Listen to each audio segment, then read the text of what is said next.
ಯಾಕಂದ್ರೆ ಏನು ಸಮಸ್ಯೆ ಆಗೈತೆ ಅಂದ್ರೆ ಹಿಂದೂಗಳನ್ನ ತುಳಿಕತ್ತಿರೋದು ಬಹಳಷ್ಟು ನೋವಿನ ಸಂಗತಿ. ಈ ನಾಡಿನೊಳಗೆ ಏನಾಗಿದೆ ಅಂದ್ರೆ ನಮ್ಮವರು ಅಂತ ಯಾರನ್ನ ಅಪ್ಪಿಕೊಳ್ತೀವಿ ಅವರಿಂದನೇ ನಾವೆಲ್ಲ ತುಳಿತಿಕೊಳ್ಳಾಗತ್ತಿದ್ವಿ. ಬಹುಶಃ ಈ ವಕ್ ಹೋರಾಟ ಏನದ ನಿಮಗೆ ಗೊತ್ತಿರಬೇಕು. ಇದೇ ಕುಕ್ನೂರು ತಾಲೂಕಿನೊಳಗೆ ನಮ್ಮ ಲಿಂಗಾಯತ ಸಮುದಾಯದ ಒಬ್ಬ ಹುಡುಗನ ಆಸ್ತಿ 20 ಎಕರೆ ಆಸ್ತಿ ಅದ. ಅದನ್ನ ಹೇಳಿ ಮುಗಿಸ್ತೀನಿ. ಯಾಕಂದ್ರೆ ಸಾಕಷ್ಟು ಜನ ಮಾತಾಡ್ಲಿಕ್ಕತ್ತಿದ್ದಾರೆ. 20 ಎಕರೆ ಆಸ್ತಿ ಇದ. ಆ ಹುಡುಗ ಸುಮಾರು 50 ವರ್ಷಗಳಿಂದ ಬಿತ್ತನೆ ಮಾಡ್ಲಿಕ್ಕತ್ಯಾನ. ಮೊನ್ನೆ ಏನಾಯ್ತು, ಅಣ್ಣತಮ್ಮಳು ಬೇರೆ ಆದ ಬಳಿಕ 4 ಮನೆ ಆದವು. ಅವ ಆಸ್ತಿ ಮಾರ್ಲಿಕ್ಕೆ ಹೋದ.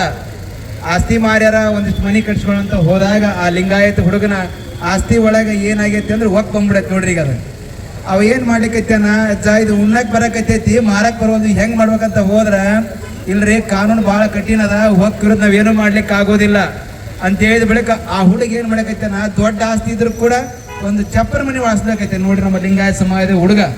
ನನಗನಿಸ್ತು ಕೇವಲ ಒಂದು ಲಿಂಗಾಯತ ಅಂತ ಏನಲ್ಲ, ಏನು ಹಿಂದೂಗಳಂತ ಏನು ಅದೀವಲ್ಲ, ಎಲ್ಲರ ಆಸ್ತಿಗಳನ್ನು ಕೂಡ ಅವ್ರು ಕಬಳಿಸಕತ್ಯಾರ. ಬಹುಶಃ ಆಲ್ಕೇರಿ ಅನ್ನದಾನೇಶ್ವರ ಮಠದ ಈ ಆಲ್ಕೇರಿ ಅಂತ ಬರ್ತಲ್ಲ, ಅಲ್ಲಿ ಒಂದು ಹಾಸ್ಟೆಲ್ ಇದೆ, ಆ ಆಸ್ತಿಯನ್ನು ಕೂಡ ಅವ್ರು ಕಬಳಿಕೆ ಮಾಡ್ಯಾರ ನೋಡ್ರಿ. ಅದೆಲ್ಲ ಹೋಗ್ಲಿ ಬಿಡ್ರಿ, ಸರ್ಕಾರದ ಒಂದು ನಮ್ಮ ಕುಕ್ನೂರಿನ ಪಟ್ಟಣ ಪಂಚ ಆಸ್ತಿಯನ್ನು ಕೂಡ ಒಕ್ಕಂತ ಸೇರ್ಸ್ಯಾರ. ಎಷ್ಟು ದುರ್ದೈವ ಅಂದ್ರೆ, ನಾವೇ ಹಿಂದೂಗಳಾಗಿ ಈ ದೇಶದ ಹಿಂದೂಗಳಿಗೆ ಭದ್ರತೆ ಇಲ್ಲ ಅಂದ್ರೆ ನಾವೇನು ಮಾಡ್ಲಿಕ್ಕೆ ಸಾಧ್ಯ ಅದ? ಅದಕ್ಕೆ ದಯಮಾಡಿ ಈ ಒಕ್ಕನ್ನ ತೆಗೆದುಹಾಕಬೇಕು. ಮಾನ್ಯ ನರೇಂದ್ರ ಮೋದಿಯವರು ದೊಡ್ಡ ಮನಸ್ಸನ್ನ ಮಾಡ್ಬೇಕಂತೇಳಿ ನಮ್ಮ ಸ್ವಾಮೀಜಿ ಪರವಾಗಿ ಕೇಳಿಕೊಳ್ತೇವೆ. ಬಹುಶಃ ಹಿಂದೂಗಳ ಬಗ್ಗೆ ನಾವು ಹೋರಾಟ ಮಾಡಿದ್ರೆ ಮುಂದೊಂದು ಕಾಲಘಟ್ಟಕ್ಕೆ ಅವ್ರ ಮಾತು ಕೇಳಿ ನಾವು ಜೀವನ ಮಾಡ್ಲಿಕ್ಕೆ ಆಗ್ತದ. ಒಂದು ಕಾಲ ಇತ್ತು, ಆಳು ಮಕ್ಕಳು ನಮ್ಮನ್ನ ದನಿಯರ್ ಕೇಳಿ ಕೆಲಸ ಮಾಡ್ತಿದ್ವಿ ಮನೆ ಹೊಲ್ದಾಗ. ಇವತ್ತು ಅವ್ರು ಕೇಳಿ ದನಿಯರ್ ಕೆಲಸ ಮಾಡಕ್ಕಾಗೈತಿ ರೆಡ್ಡಿ ಸಾಹೇಬ್ರ. ಯಾಕಂದ್ರೆ ಏನಾಕೈತಿ, ಕಾಲಘಟ್ಟದೊಳಗೆ ನಾವು ಹೋಗ್ತಾ ಹೋಗ್ತಾ ಹೋಗ್ತಾ ಅವ್ರ ಮರ್ಜಿಗೆ ನಾವೇನಾದ್ರೂ ಹೋದ್ರೆ ನಮ್ಮ ಬದುಕನ್ನು ನಾವು ಕಳ್ಕೊಳ್ಬೇಕು ಸಮಯ ಬಂದೇ ಬರ್ತದ. ಆ ನಿಟ್ಟಿನೊಳಗ ನಮ್ದು ಪಕ್ಷಕ್ಕಂತಾನಲ್ಲ, ಈ ಹೋರಾಟಕ್ಕೆ ನಮ್ಮ ಬೆಂಬಲದ, ಇಡೀ ನಾಡಿನ ಮಠಾಧೀಶರ ಬೆಂಬಲ. ವಕ್ರದ್ದು ಯಾರೇ ಹೋರಾಟ ಮಾಡಲಿ ನಾಡಿನೊಳಗ ಅವರ ಪರವಾಗಿ ನಿಂತ್ಕೊಂಡು, ಅವ್ರ ವಕ್ರದ್ದು ಯಾರು ಮಾಡ್ತಾರ ಅವ್ರ ಪರವಾಗಿ ನಿಂತ್ಕೊಳ್ಳೋ ಶಕ್ತಿಯನ್ನ ಇಡೀ ಮಠಾಧೀಶರು ಹೊಂದ್ಕೊಂಡಿದ್ದೀವಿ. ಈಗಾಗಲೇ ಹಲವಾರು ಮಠಾಧೀಶರು ಕೂಡ ಈಗ ಬೆಂಬಲವಾಗಿ ನಿಂತಾರ. ಅಂತ ಮಠಾಧೀಶರು ಕೂಡ ನಾವೆಲ್ಲ ಧನ್ಯವಾದ ಅರ್ಪಿಸ್ತೀವಿ. ಯಾಕಂದ್ರೆ ಇವತ್ತು ನಾವೆಲ್ಲ ಒಗ್ಗಟ್ಟಾಗಬೇಕಾಗಿದೆ. ಹಿಂದೂ ಸಮಾಜ ಒಗ್ಗಟ್ಟಾಗದೇ ಇದ್ರೆ ನಮ್ಮನ್ನ ತುಳಿಯುವಂಥ ಸಮಯ ಬಹಳ ದೂರ ಇಲ್ಲ.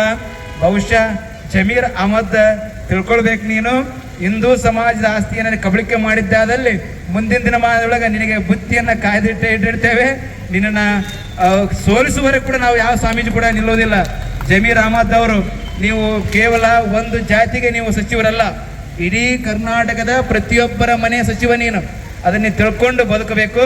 ಆ ನಿಟ್ಟಿನೊಳಗೆ ಸಿದ್ದರಾಮಯ್ಯ ಸಾಹೇಬರು ಬಹಳ ಅದ್ಭುತ ಜ್ಞಾನವಂತರದಿರಿ ನೀವೆಲ್ಲ. ನಾವು ಸಿದ್ದರಾಮಯ್ಯ ಸಾಹೇಬ್ ಅಷ್ಟು ದೊಡ್ಡವ್ರು ನಾವಲ್ಲ, ಯಾಕಂದ್ರೆ ಅನುಭವದೊಳಗೆ ಬಹಳ ದೊಡ್ಡವರದಿರಿ. ಆ ನಿಟ್ಟಿನೊಳಗೆ ಈ ನಾಡಿನ ಒಕ್ಕ ಆಸ್ತಿ ಎಲ್ಲೆಲ್ಲಿ ನಮ್ಮ ರೈತರ ಆಸ್ತಿ ಹೋಗಿದೆ ಅವರಿಗೆ ಅನ್ಯಾಯ ಆಗಬಾರ್ದು. ನಾನು ತಿಳಿದಂತೆ ಕುಕ್ನೂರೊಳಗೆ ಸುಮಾರು 200 ಎಕರೆ ಅಂತ ನಾನು ತಿಳ್ಕೊಂಡಿನಿ. ಎಷ್ಟಪ್ಪಚ್ಚಿ? 400 ಕುಕ್ನೂರು ತಾಲೂಕಿನೊಳಗ, ಕುಕ್ನೂರು ತಾಲೂಕಿನೊಳಗೆ 400 ಎಕರೆ ನೋಡ್ರಿ. ಅಲ್ಲಿ ಒಂದು ವಿದ್ಯಾಸಂಸ್ಥೆ ಆಸ್ತಿ ಕೂಡ ಒಕ್ಕ ಸೇರಿಸಿದ್ದು ಕೇಳಿದೆ ನಾನು. ಗುದ್ನ್ಯಪ್ಪ ಮಠದಾಗ ಕೂಡ ನೋಡ್ರಿ, ಗುದ್ನ್ಯಪ್ಪ ಮಠಕ್ಕೆ ಹೋಗ್ರಿ ನೀವು, ಕುಕ್ನೂರೊಳಗೆ ಗುದ್ನ್ಯಪ್ಪ ಮಠ ಅಂತದ, ಅಲ್ಲೆಲ್ಲ ಜಂಗಮರ ಅದಾರ, ಅಲ್ಲಿ ಒಕ್ಕ ಆಸ್ತಿ ಬಂದು ಸೇರೈತಿ. ಹೀಗೆ ಹಲವಾರು ಕಡೆ ಈಗ ಆಸ್ತಿ ಸೇರೋದ್ರಿಂದ ಹಿಂದೂಗಳಿಗೆ ಅನ್ಯಾಯ ಆಗ್ಲಿಕ್ಕೈತದ. ಬಹುಶಃ ಈ ಹೋರಾಟವನ್ನು ಭಾರತೀಯ ಜನತಾ ಪಾರ್ಟಿಯವರು ಮಾಡಿದ್ದು ಬಹಳ ಸಂತೋಷ. ನಿಮಗೆ ನಾವು ಬೆಂಬಲವಾಗಿ ನಿಲ್ತೇವೆ. ನೀವು ಅದ್ರ ಬಗ್ಗೆ ಚಿಂತೆ ಮಾಡ್ಲಿಕ್ಕೆ ಹೋಗ್ಬೇಡ್ರಿ. ನೀವೇನು ಈ ಹೋರಾಟವನ್ನು ಮಾಡ್ಲಿಕ್ಕತ್ತೀರಿ, ನಿಮ್ಮ ಜೊತೆ ನಾವು ಸದಾಕಾಲ ಬೆನ್ನೆಲುಬು ನಿಂತೇವೆ. ಇದು ಹಿಂದೂ ರಾಷ್ಟ್ರ, ಹಿಂದೂಗಳಿಗೆ ಅನ್ಯಾಯ ಆಗಬಾರ್ದು ಅನ್ನೋದು ನಮ್ಮೆಲ್ಲರ ಬಯಕೆ. ಜೊತೆಗೆ ಜನರೆಡ್ಡಿ ಸಾಹೇಬ್ರಂತವ್ರು ಇದಕ್ಕೆ ಮುಂಚಿನ ನೇತೃತ್ವವನ್ನು ವಹಿಸ್ಕೊಂಡಿದ್ದು ಬಹಳಷ್ಟು ಸಂತೋಷ. ಯಾಕೆ ಈ ಮಾತಂದ್ರೆ, ಜನರೆಡ್ಡಿ ಅವ್ರು ಯಾವುದನ್ನು ವಹಿಸ್ಕೊಂಡಾರ ಅದಕ್ಕೆ ಅಂತ್ಯ ಆಡ್ತಾರ ಅವ್ರು. ನನಗೆ ಗೊತ್ತದ, ಯಾಕಂದ್ರೆ ನಾನು ಬಳ್ಳಾರಿ ಒಳಗೆ ಬೆಳೆದವ. ಬಳ್ಳಾರಿ ಒಳಗೆ ನಂದು ಅಗ್ರಮಂಬಳಿ ತಾಲೂಕು, ಅಲ್ಲಿ ನನ್ನ ಪೂರ್ವಾಶ್ರಮ. ನಾ ಸಣ್ಣವಿದ್ದಾಗ ರೆಡ್ಡಿ ಸಾಹೇಬ್ರು ಊರಾಗ ಬರ್ತಾರೆ, ಒಬ್ಬ ಸಿನಿಮಾ ಇರೋ ಊರಾಗ ಬಂದಂಗೆ ಇರ್ತದೆ ಅವ್ರು. ಅವತ್ತಿ ಕಾಲಕ್ಕೆ 2008ರಲ್ಲಿ ಅವ್ರು ನಾವು BCom ಅಧ್ಯಯನ ಮಾಡುವಾಗ ಅವ್ರು ಭಾಳಷ್ಟು ಅದ್ಭುತವಾಗಿ ಅವ್ರು ನೋಡೀವಿ. ಯಾಕಂದ್ರೆ ಹೋರಾಟ ಮಾಡೋ ಕೂಡ ಹೊಂದಾಣಿಕೆ ಮಾಡ್ಕೊಳ್ಬಾರ್ದು. ಇವತ್ತು ಎಷ್ಟೋ ಹೋರಾಟಗಳು ಹೊಂದಾಣಿಕೆ ರಾಜಕೀಯದೊಳಗೆ ಅದು ಅಂತ್ಯ ಆಗಿಬಿಟ್ಟಾವು.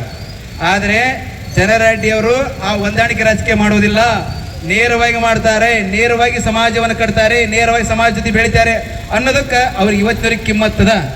ಆ ನಿಟ್ಟಿನೊಳಗೆ ರೆಡ್ಡಿ ಸಾಹೇಬ್ರು ಗಂಗಾವತಿ ಬಂದು ನಮ್ಮ ಜೊತೆ ನಿಂತಿದ್ದು ಬಹಳಷ್ಟು ಸಂತೋಷ. ಅವ್ರ ಜೊತೆ ಅಂತೆಲ್ಲ ನಮ್ಮ ಬಸವರಾಜ ದಡೇಶ್ವರ ಸಾಹೇಬ್ರು ಕೂಡ ರೈತರ ಬಗ್ಗೆ ಅಪಾರವಾದ ಕಾಳಜಿ.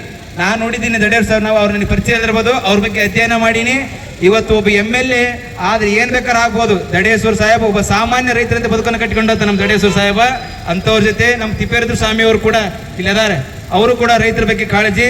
ಒಟ್ಟಾರೆ ಅಖಿಲ ಭಾರತ ವೀರಶೈವ ಮಹಾಸಭಾ ನಮ್ಮ ಜಿಲ್ಲಾ ಘಟಕ ಏನದ ನಮ್ಮ ಕಳ್ಕೊಂಡ್ಗೂಡ ಅಧ್ಯಕ್ಷರು, ಜಿಲ್ಲಾ ಅಧ್ಯಕ್ಷರು ಅವ್ರೊಂದು ಸೂಚನೆ ಕೊಟ್ಟಿದ್ರು ನಮ್ಗೆ ಏನಂದ್ರೆ, ಅಜ್ಜಾರ ಎಲ್ಲರೂ ಹೋಗಿ ನಿಲ್ಲೋಣ ಅವ್ರ ಜೊತೆ.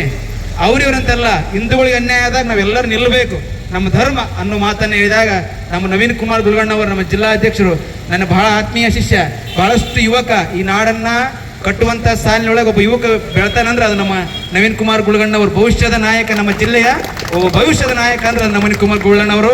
ಅಂಥವ್ರು ಕೂಡ ಬಂದಾರೆ. ಮೊನ್ನೆ ತಾನೇ ನಮ್ಮ ಸಮಾಜದ ಬಸವರಾಜ್ ಕ್ಯಾವಟ್ರು ಕೂಡ ಅದಾರ. ಇವ್ರು ಯಾರೇ ಹೋರಾಟ ಮಾಡಲಿ, ಯಾರ ಬಗ್ಗೆ ಹಿಂದೂಗಳ ಪರವಾಗಿ ಯಾರು ನಿಂತಾರ ಅವ್ರ ಪರ ನಾವು ನಿಂತೇವೆ. ಹಿಂದೂಗಳಿಗೆ ಅನ್ಯಾಯ ಆದಾಗ ನಾವೆಲ್ಲ ಸ್ವಾಮಿಗಳು ಬಂದು ನಿಂತೇವೆ. ಇದೇ ಮೈನಹಳ್ಳಿ ಶ್ರೀಗಳ ಪಕ್ಕದ ಊರಿನಲ್ಲಿ ಬಿಕ್ಕನಹಳ್ಳಿ ತಾ ಹೇಳಿದಲ್ಲ, ಬಿಸಿರಳ್ಳಿ ಒಳಗೆ ಇವ್ರು ಹುಟ್ಟೂರು, ಅದು ನಮ್ಮ ಮೈನಹಳ್ಳಿ ಶ್ರೀಗಳ ಹುಟ್ಟೂರು ಬಿಸಿರಳ್ಳಿ. ಅಲ್ಲಿ ಕೂಡ ಅನ್ಯಾಯ ಆಗೈತಿ ಕೇಳಿದಾಗ ಬಹಳಷ್ಟು ನೋವಾಯಿತು. ಒಟ್ಟಾರೆ ಯಾವುದೇ ನೋವಿರಲಿ, ಹಿಂದೂಗಳು ಒಂದಾಗಬೇಕು. ಒಂದು ತಿಳ್ಕೊಡ್ರಪ್ಪ, ನೀವು ನಮ್ಮನ್ನು ತುಳಕ್ ಹೋಗ್ಬೇಡ್ರಿ, ಹಿಂದೂಗಳಿಂದ ತುಳಕ್ ಹೋಗ್ಬೇಡ್ರಿ. ಒಂದು ಸಣ್ಣ ಕತೆ ಹೇಳಿ ಮುಗಿಸ್ತೀನಿ ನಾನು.